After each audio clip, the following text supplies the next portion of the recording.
નમસ્કાર મિત્રો, હું છું રમેશ વોરા, સામાજિક લીડર. મિત્રો, સ્થાનિક સ્વરાજ્યની ચૂંટણી આવી ગઈ. 15 તારીખે ફોર્મ પાછું ખેંચવાની તારીખ પણ જતી રહી. દુર્ભાગ્યની વાત છે કે જે ભારત દેશના સ્વતંત્ર સેનાનીઓ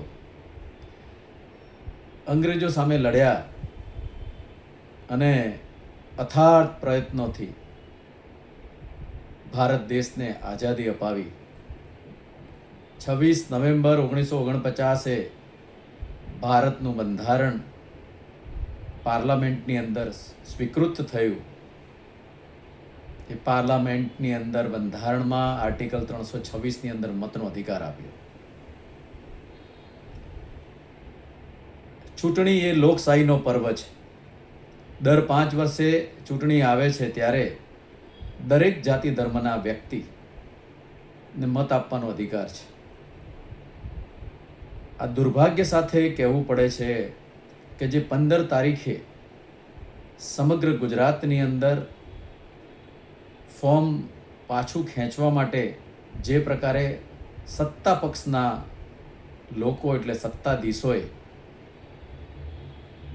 ઉમેદવારોને ધમકી આપી છે, લાલચ આપી છે, એના અસંખ્ય વિડીયો વાયરલ થયા છે. આ દેશ માટે દુર્ભાગ્યની વાત કહેવાય. દરેક વ્યક્તિને ચૂંટણીમાં ઊભા રહેવાનો અધિકાર છે, પરંતુ જે પ્રકારે ભારતીય જનતા પાર્ટી એટલે કે શાસક પક્ષના લોકો, ખાસ કરીને કોંગ્રેસ પાર્ટીના ઉમેદવારોને ધમકાવે છે, તેમને ત્યાં પોલીસ મોકલે છે, તેમને ખરીદવાની કોશિશ કરે છે, આ પ્રકારની રાજનીતિ આ ભારત લોકશાહી દેશને શોભતી નથી. અને ખરેખર જો ભારત લોકશાહી દેશ હોય તો હેલ્ધી ડેમોક્રેસીમાં દરેકને લડવાનો અધિકાર છે.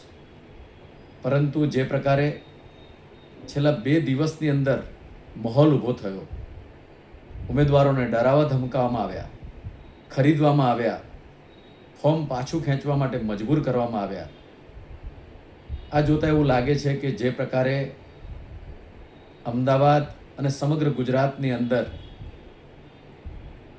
શાસન કર્યું, એ શાસકો પોતાના વિકાસની વાતો ફક્ત પ્રવચનોમાં અને કાગળો પર રાખી છે. જો ખરેખર ભારતીય જનતા પાર્ટીએ 5 વર્ષ દરમિયાન કામ કર્યું હોત તો એ વિકાસના કામ માટે મતો માંગત. પરંતુ વિકાસની ફક્ત વાતો કરી છે, ફક્ત કાગળ ઉપર વિકાસને બતાવ્યો છે.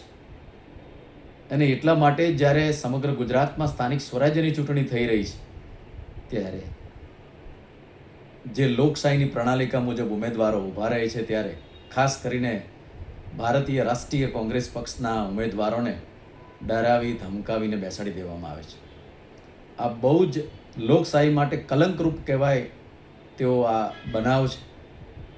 અને જેટલા પણ ભારતીય રાષ્ટ્રીય કોંગ્રેસ પક્ષની અંદર ઉમેદવાર તરીકે ઊભા રહ્યા છે, એ તમામ ઉમેદવારોને મારા દ્વારા શુભેચ્છા સંદેશ છે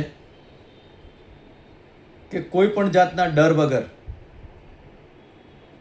નિડરતાથી ઊભા રહી અને ચૂંટણી વચ્ચે જઈ પ્રજાની વચ્ચે એમના 5 વર્ષના વિકાસની વાતો પ્રજાને પૂછજો, કેમ કે પ્રજા ત્રાહિમામ પોકારી ગઈ છે.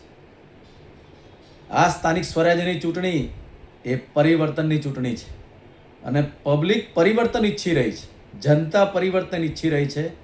તે પરિવર્તનની ખબર પડી ગઈ છે ભારતીય જનતા પાર્ટી માટે જ ઉમેદવારોને ખરીદવાનું કામ અને ફોર્મ પાછા ખેંચવાનું કામ કરી રહ્યા છે. તમામ ભારતીય રાષ્ટ્રીય કોંગ્રેસ પાર્ટીના ઉમેદવારોને કહું છું કે નિડરતાપૂર્વક લડી લેવાનું છે, કોઈ પણથી ડરવાનું નથી. આ લોકશાહીનો પર્વ છે. લોકશાહી એટલે લોકો દ્વારા લોકો વડે ચાલતી સરકાર. આજે તમામ સ્થાનિક સ્વરાજ્યની ચૂંટણીમાં ઊભા રહેલા ભારતીય રાષ્ટ્રીય કોંગ્રેસના ઉમેદવારોને એડવાન્સમાં શુભેચ્છા પાઠવું છું અને ગુજરાતની રાજનીતિ આ ચૂંટણીના માધ્યમથી બદલી નાખો અને 2026ની સ્થાનિક સ્વરાજ્યની ચૂંટણી એ ગુજરાત માટે યાદગાર રહી જાય એ રીતે ભારતીય જનતા પાર્ટીને હરાવો. બસ આટલી જ વાત સાથે મારી વાત પૂરી કરીશ. જય હિન્દ, જય ભારત, જય સંવિધાન.